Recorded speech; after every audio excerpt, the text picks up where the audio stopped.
ఇక ఎన్టీవీ జర్నలిస్టుల అరెస్టును ఖండించారు బీజేఎల్పీ నేత మహేశ్వర్ రెడ్డి. ఇలాంటి అక్రమ అరెస్టులను గతంలో ఎన్నడూ చూడలేదని అన్నారు ఆయన.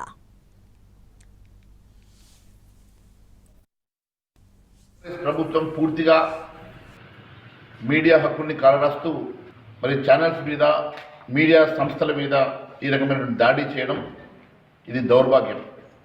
గతంలో ఎన్నడూ చూడని విధంగా ఈరోజు ఎన్టీవీపై దాడి చేసి మరి అక్కడ రాత్రికి రాత్రి అక్కడ ఎడిటర్ని అరెస్ట్ చేయడం, మరి సర్చ్ వారెంట్ లేకుండా వారు వచ్చి ఈ రకంగా దౌర్జన్యం చేయడం గతంలో ఎన్నడూ చూడలేదు. దీన్ని తీవ్రంగా భారతీయ జనతా పార్టీ ఖండిస్తూ ఉన్నది. ఏదైతే నేను అర్ధరాత్రి ఎన్టీవీ రిపోర్టర్స్ని అరెస్ట్ చేయడం జరిగిందో దాన్ని తీవ్రంగా మేము ఖండిస్తూ ఉన్నాం.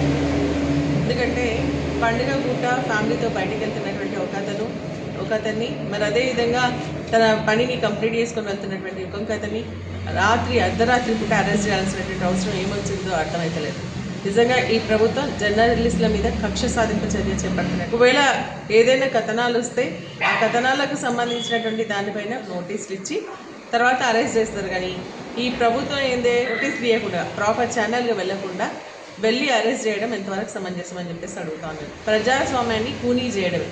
అంటే ఒకవేళ ఒక కథనం వాళ్ళకి అనుకూలంగా వస్తే దాన్ని సానుకూలంగా తీసుకుంటారు, వాళ్ళకి వ్యతిరేకంగా వస్తే దాన్ని మరి కక్ష సాధింపు చర్యలు చేపడతాం అన్నది మంచి పద్ధతి కాదని చెప్పేసి కూడా నేను ఈ సందర్భంగా తెలియజేస్తూ మరి మేము ఎవరైతే అరెస్ట్ చేసిందో మరి జర్నలిస్టులను ఇమీడియట్గా విడుదల చేయాలని చెప్పేసి, ఎందుకంటే బెయిలబుల్ సెక్షన్స్ ఉన్నా కూడా అర్ధరాత్రి పండుగ పూట 3 రోజుల హాలిడేస్ ఉన్నాయని తెలిసి వాళ్ళని జైలుకి పంపించాలన్న ఒక లక్ష్యంతోనే ఇది నిజంగా కూడా దీన్ని తీవ్రంగా ఖండిస్తూ ఉన్నాం. ఇది పద్ధతి కాదు అని చెప్పేసి కూడా ప్రభుత్వాన్ని హెచ్చరిస్తూ ఉన్నాం.